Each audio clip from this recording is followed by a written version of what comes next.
Olá pessoal, sejam bem-vindos aí a mais uma videoaula. Nessa videoaula nós vamos abordar alguns assuntos que estão faltando sobre métodos, né, que são as variáveis locais e os tipos de passagem de parâmetro.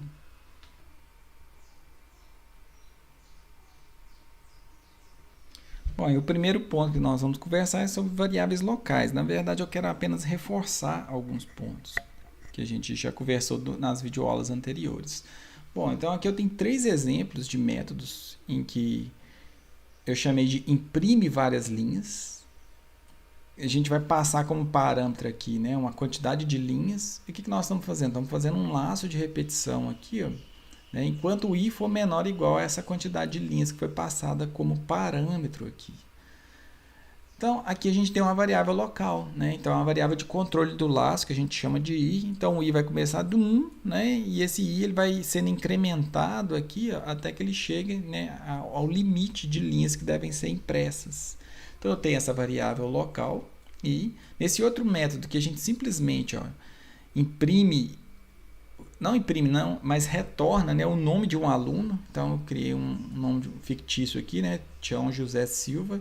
Ele é inserido dentro dessa variável local e depois a gente retorna essa variável local. E por último, a gente tem um outro método aqui, que na verdade é uma função, né, que retorna um valor float. O que ele faz? Ele calcula a área de um quadrado. Aí, para isso, eu usei uma variável auxiliar aqui, né, chamada área. Então, eu coloquei algumas informações aqui só para a gente deixar bem explícito, né, o que a gente já conversou, que os métodos podem ter variáveis locais, né? Assim, o seu escopo é apenas local. Ou seja, as variáveis não podem ser acessadas de fora desse método, né? Então, eu não consigo acessar essa variável i lá de dentro do main. Não consigo fazer isso. Ok? E como as variáveis internas têm escopo local, o programador pode usar esses mesmos nomes, né, que eu coloquei dentro dos métodos lá de fora dos métodos. Então, o compilador ele consegue entender que são coisas diferentes, né, mesmo tendo nomes iguais, por causa do escopo das variáveis. E por último, né, uma informação interessante que é que as variáveis e objetos declarados internamente nesses métodos, elas são alocadas, né, quando a execução chega na linha de declaração deles aqui. Ó. Então, quando eu cheguei aqui, né, então é alocado variável, né, é alocado uma posição de memória para essa variável lá na memória RAM do computador. Então, a mesma coisa aqui, quando a gente ativa esse método e quando a linha de execução chega aqui, né, nessa linha de código aqui, quer dizer que o compilador ele vai lá na memória RAM e aloca a memória para a gente. Né? Então, se fosse um vetor de 1000 posições, então quando o método é ativado e quando aquela linha de código, né, da criação do vetor é executada, aí sim, né, a memória do computador é alocada. E o interessante é que quando a execução, né, desativa esse método, desativa ou esse método, ou esse primeiro, ou esse segundo, ou esse terceiro método, toda a memória alocada nesse método é liberada. Okay? Então a gente tem esse recurso interessante aí do Java, né, de liberação de memória de forma automática para a gente. Então eu queria só reforçar esses conceitos de variáveis locais com vocês e agora nós vamos ver um ponto, né, muito importante. Nós vamos dissecar um pouco mais sobre os parâmetros de entrada dos métodos. Né? Então eu gosto de brincar com os parâmetros de entrada como se fossem os portões de entrada, né, por onde que nós vamos entrar com os dados para os métodos. Então, só um detalhe aqui, a gente já viu aquele exemplo do MDC, o mínimo divisor comum. Então, quando a gente, nesse caso aqui, cria uma variável x passando 33, uma variável y passando 605, quando a gente executa isso aqui, né, o que acontece? Na verdade, esse valor 33 ele é copiado para essa variável a. E o valor 605, né, ele é copiado para a variável b. O que implica isso, Bruno, de ser copiado? Implica que você pode alterar normalmente os valores, né, de a e b, por quê? Porque são uma cópia. E quando você sair os valores de x e y, eles vão estar intactos aqui de fora da função. Isso é importante, tá? Então eu coloquei uma frase aqui, ó, falando que os parâmetros são a forma correta de enviar dados, né, informações para os métodos. Ok? E agora o que a gente vai ver de diferente é o seguinte, que existe dois tipos de parâmetros de entrada. Tá? Então a gente tem, né, o que a gente chama de passagem de parâmetro por valor e por referência. Tá? Então vamos ver a diferença, né? Passagem de parâmetro por valor. Para isso, ó, eu preparei o slide aqui com um exemplo. Vamos ver primeiro o exemplo, depois a gente lê a frase ali em cima.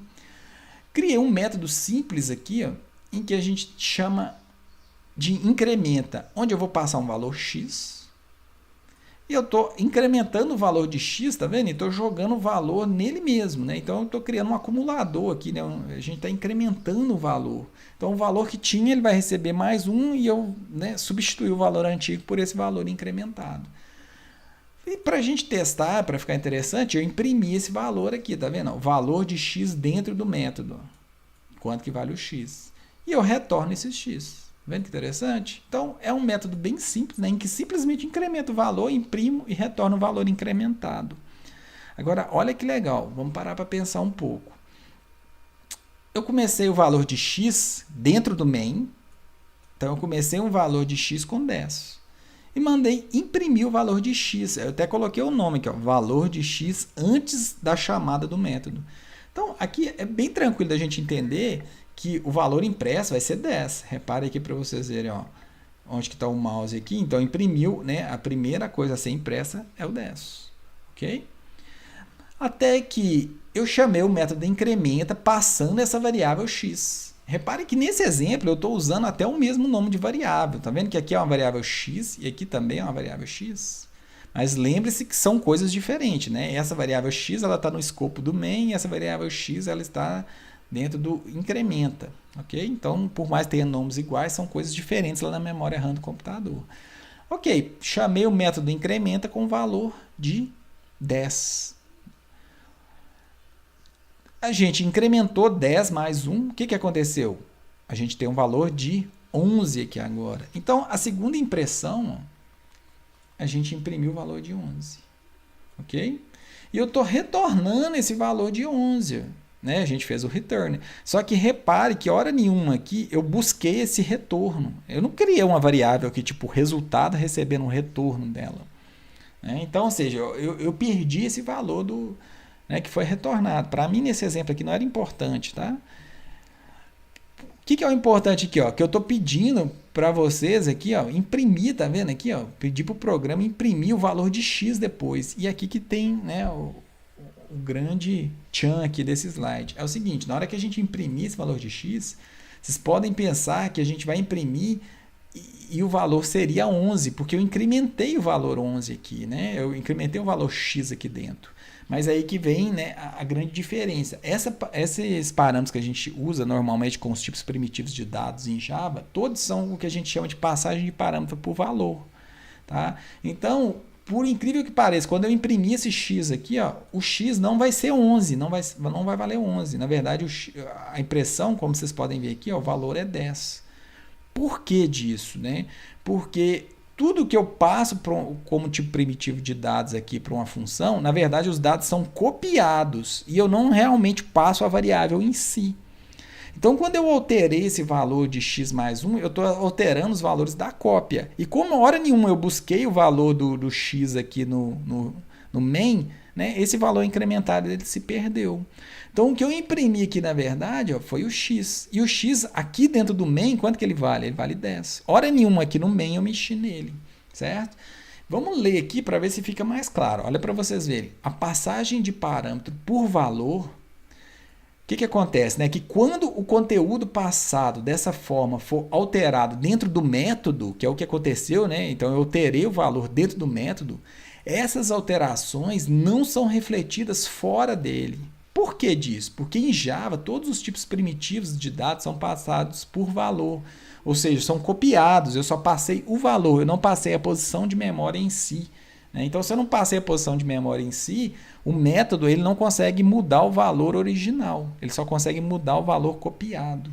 Tá? Então, é isso que eu quero que vocês entendam. Okay? Então, ó, só recapitulando aqui. Toda vez que você passa um parâmetro como tipo primitivo de dados, o que é o tipo primitivo de dados? É um int, um float, um booleano, um double, né? Um char. Então, esses tipos comuns que a gente usa, tudo que a gente passa aqui como parâmetros desses tipos primitivos, os dados são copiados. Então, você pode alterar esses dados à vontade aqui dentro dos métodos, que quando você sair de fora do método, o valor original, né, antes da chamada, vão ser mantidos. Isso é o que a gente chama de passagem de parâmetro por valor. Tá? Então, se vocês repararem aqui, ó, eu imprimi o valor de x, tá vendo? Ó, que era 10. Eu mexi no valor de x lá dentro do método, ele passou a ser 11. Só que quando eu voltei para o main e mandei imprimir o x de novo, o valor continuou como 10. Por quê? Esse 11 foi modificado, esse valor de 11 foi modificado como uma cópia dos dados. Né? Tá? Então, isso é a passagem de parâmetro por valor. E existe um outro tipo de passagem de parâmetro, que é o que a gente chama de passagem de parâmetro por referência. Quando a gente faz a passagem de parâmetro por referência, realmente, né, os métodos eles vão estar acessando a posição de memória. Então, tudo que ele alterou ali dentro do método vai ser refletido de fora do método. E como é que eu faço isso, Bruno? Como é que eu faço uma passagem de parâmetro por referência? Tá?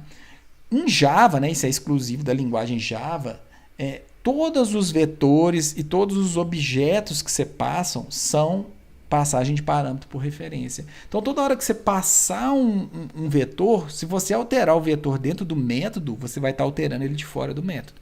Se você passar um tipo primitivo de dados, né, como a gente viu, é uma passagem por valor. Então, você está passando a cópia.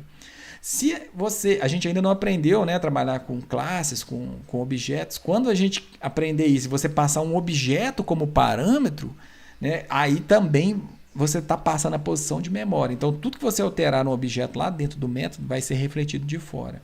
Ok? Então, resumindo, olha só. Quando o conteúdo passado, né, por referência, por isso que eu pus dessa forma aqui, ó, por referência, né? Então, quando o conteúdo passado dessa forma for alterado dentro do método, essas alterações são refletidas fora dele.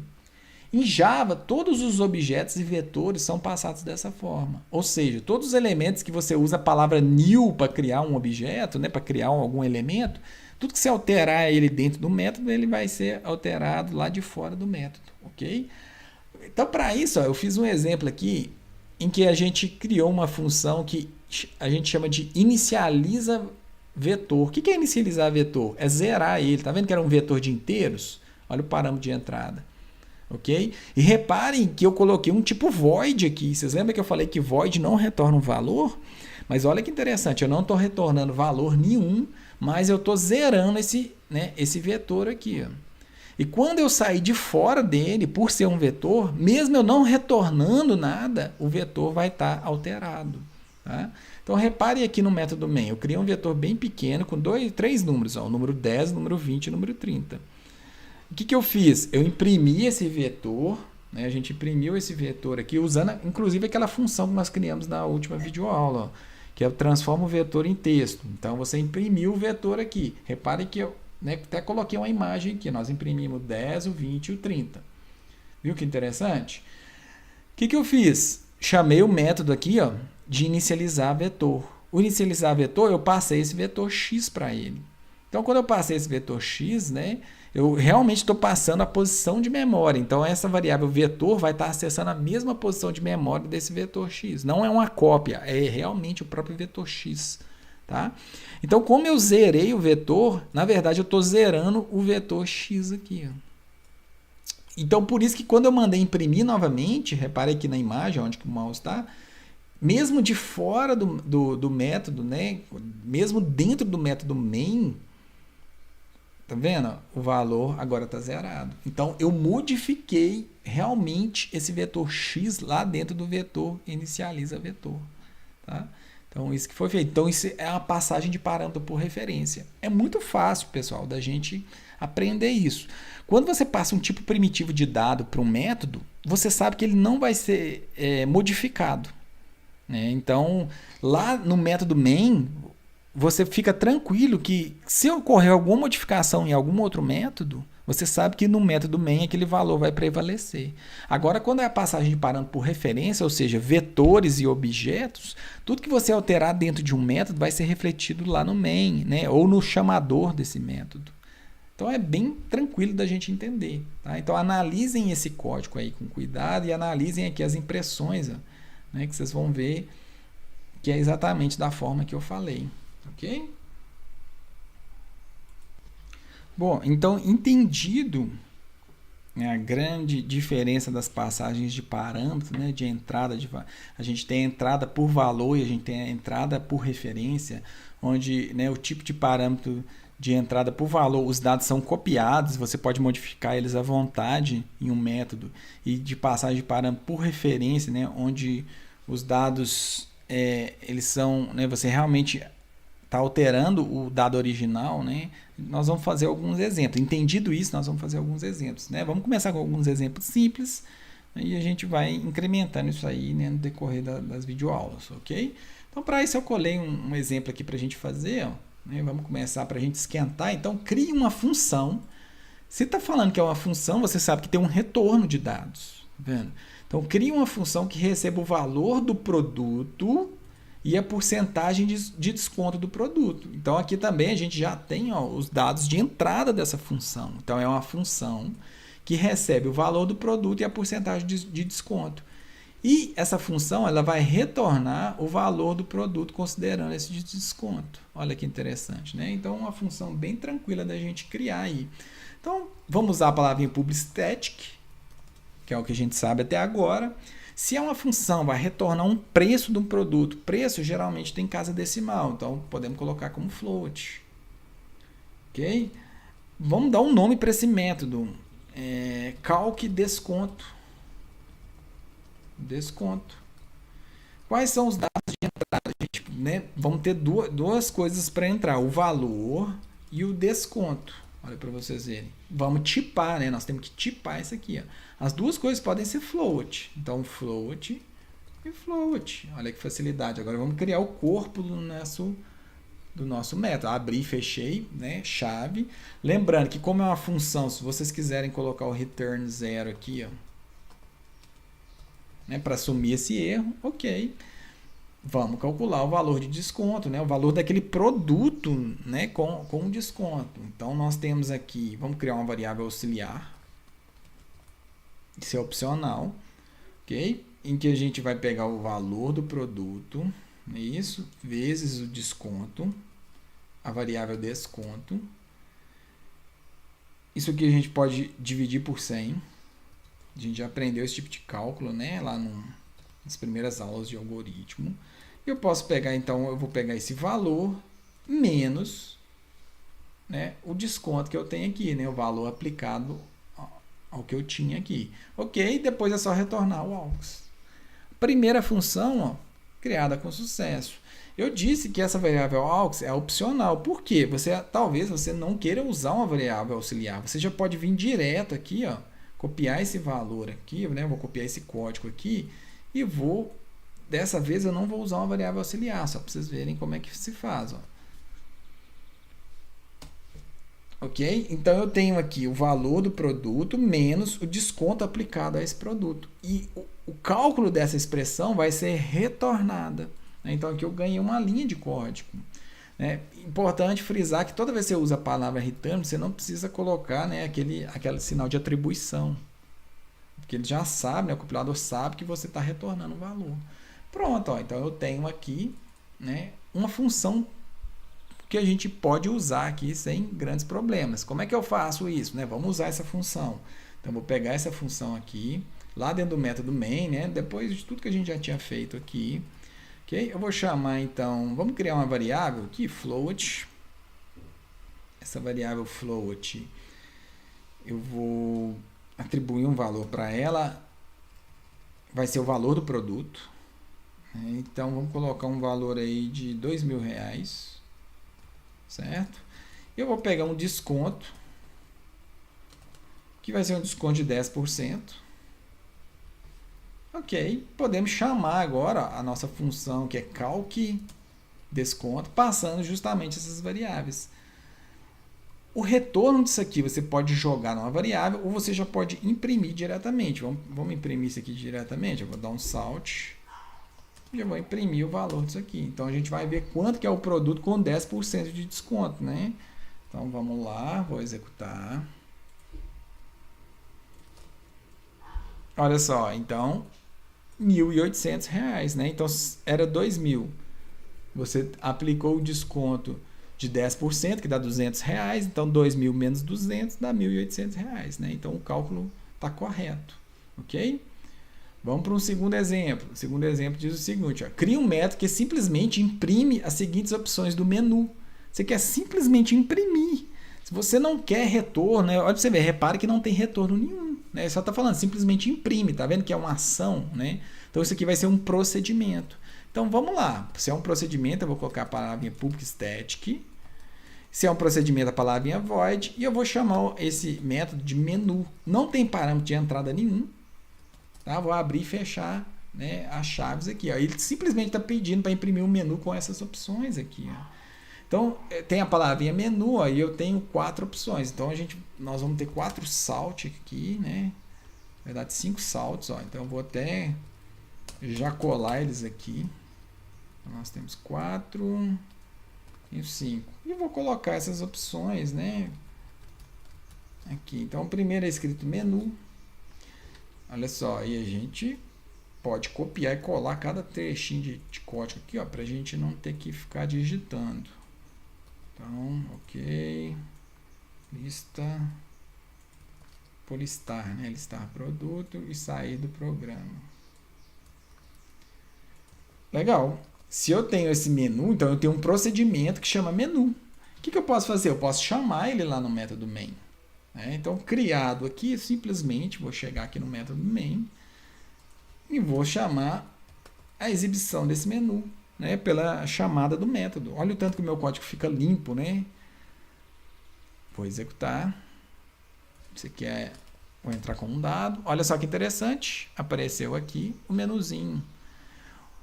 Certas IDEs, né, dão esses ambientes gráficos aqui de programação, dão um recurso interessante para a gente, até para deixar o código mais limpo, colocando esses sinaizinhos aqui, tá vendo? Então você pode reduzir, olha para vocês verem, expandir, né, ou reduzir, ó, reduzir o código, expandir o código, tá vendo? Então você pode inclusive fechar todos os métodos aqui, ó, que te deixa o seu código muito mais organizado, ó.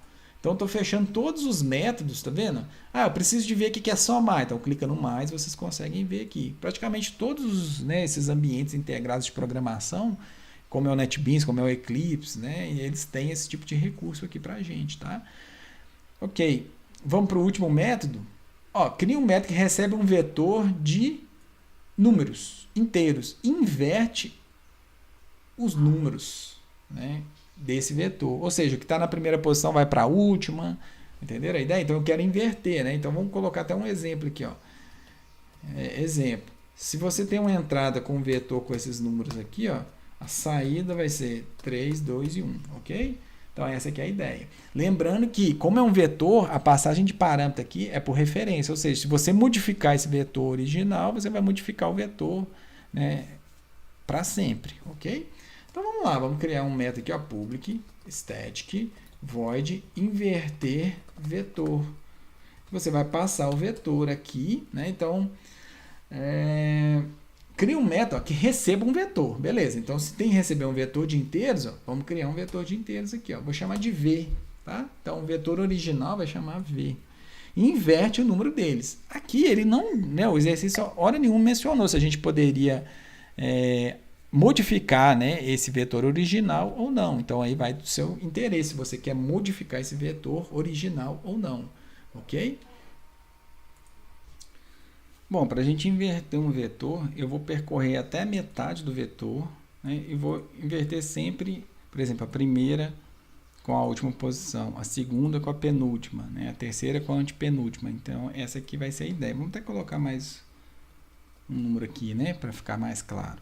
Bom, então, como é que nós vamos fazer isso? Como aqui o exercício não disse se eu poderia alterar ou não o vetor original, eu vou alterar esse vetor original, tá? Então, eu vou simplesmente fazer um laço de repetição. E esse laço de repetição ele vai percorrer, então, desde a primeira posição. Geralmente, a gente pega o tamanho do vetor aqui, né, como limite. Só que, como eu disse, eu preciso percorrer só até a metade, porque com essa metade eu já vou intercalar os valores, né? Eu vou alterar os valores aqui da outra metade. Então, simplesmente vou fazer uma divisão por 2 aqui. Bruno, e se o número do vetor for ímpar? Não tem problema, né? Nós vamos pegar, então, como estava o exemplo aqui antes, ó, sem o 4, vamos pegar 3 dividido por 2, né? Numa divisão de inteiros, ele vai retornar 1. Então, eu vou mexer só nessa posição 1 aqui, né, com essa última aqui, ó, ok?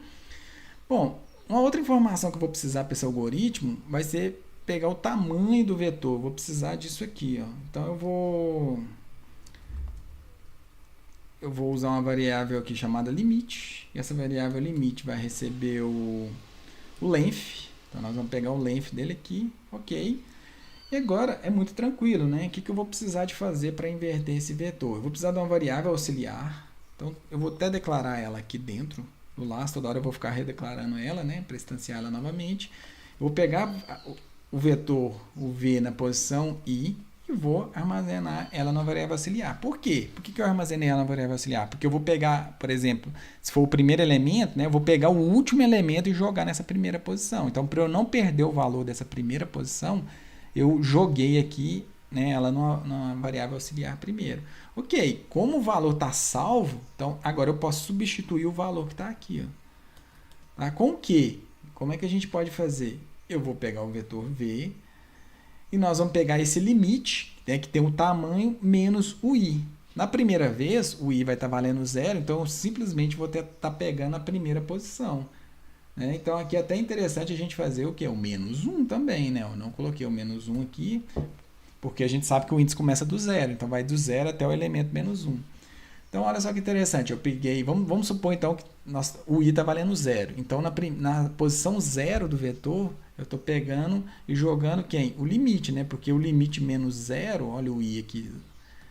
Então, ou seja, eu estou acessando a última posição do vetor aqui e jogando na primeira posição do vetor. Feito isso, eu já inverti. Agora eu preciso jogar esse valor aux, né, lá na última posição. Então, vou pegar esse trechinho de código aqui e vou usar a variável aux. À medida, né, que o laço for rodando, ó, a variável i ela vai sendo modificada, então eu vou diminuindo esse limite, né, limite menos... Então, por exemplo, vamos supor que o vetor tem 10 posições. No primeiro laço, né, então vai ser 9 menos 0, vai dar 9.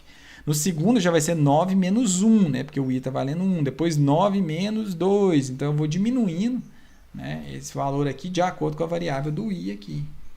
Okay? Então aqui eu consigo inverter. E tudo que eu estou fazendo aqui nesse vetor v, eu estou realmente fazendo no vetor externo. Ok? Beleza, no final, isso a passagem de parâmetro por referência nos garante. Então no final eu vou retornar esse vetor v aqui. Ó.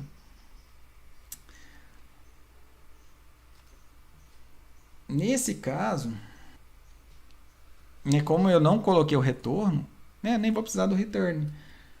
Isso é interessante. Por que é interessante? Porque eu sei que eu estou mexendo no vetor v. Se eu estou mexendo no vetor v, eu na verdade vou estar mexendo no vetor externo lá. Ó. É a passagem de parâmetro por referência. Então, ok. Vamos chegar aqui depois do menu, vamos executar essa outra ação. Né? Então, vamos criar um vetor aqui de, sei lá, números. E esse vetor de números, vamos colocar 3 números aqui. Ó, 33, 55 e 77. Ok? Vamos chamar essa função que a gente acabou de criar aqui com o nome de inverte vetor. Vamos chamar o inverte vetor, justamente passando números. Então, quando eu modificar esse vetor lá dentro, né, ele vai ser refletido aqui de fora. Então, a gente pode, inclusive, imprimir. E aí, para imprimir, nós vamos usar uma função que nós criamos lá em aulas anteriores, que é o transforma o vetor, né? Não é isso que chama lá o nosso método? Transforma o vetor em texto passando justamente esses números aqui. Se você quiser imprimir o vetor antes e depois, olha só que interessante, é só a gente fazer a chamada aqui, ó, do vetor antes de chamar o inverter e depois que chamou o inverter. Ok? Então, esse exemplo é muito interessante porque, hora nenhuma, eu fiz o return. Né? Então, ou seja, era um procedimento. Mas eu mexi no vetor. Então, se eu mexi no vetor, né, aqui dentro, ele vai refletir aqui de fora. Então, eu executei o método. Né? Vamos ver o que ele vai ter aqui. Olha só, 33557, agora 775533. Então, acabamos de inverter, né, esse vetor aí. Ok? Então, mais um exemplo interessante aí, né, para vocês darem uma olhada. Bom, aqui, ó, vou colocar alguns exemplos que vocês podem brincar aí. Okay? Então, eu deixei aqui alguns exemplos que vocês podem praticar, né, vocês mesmos. Então, são 1, 2, 3, 4, 5 exercícios, todos em procedimento. E depois, o último exercício, eu peço para você refazer esses exercícios usando funções. Então você pratica, né, as duas formas aí de programação de métodos, ok? Lembrando que para esse slide, né, eu usei essas referências aí, esses livros. Espero que tenha ficado claro aí e uma boa prática aí, um bom estudo para vocês aí. Até a próxima videoaula. Valeu, pessoal!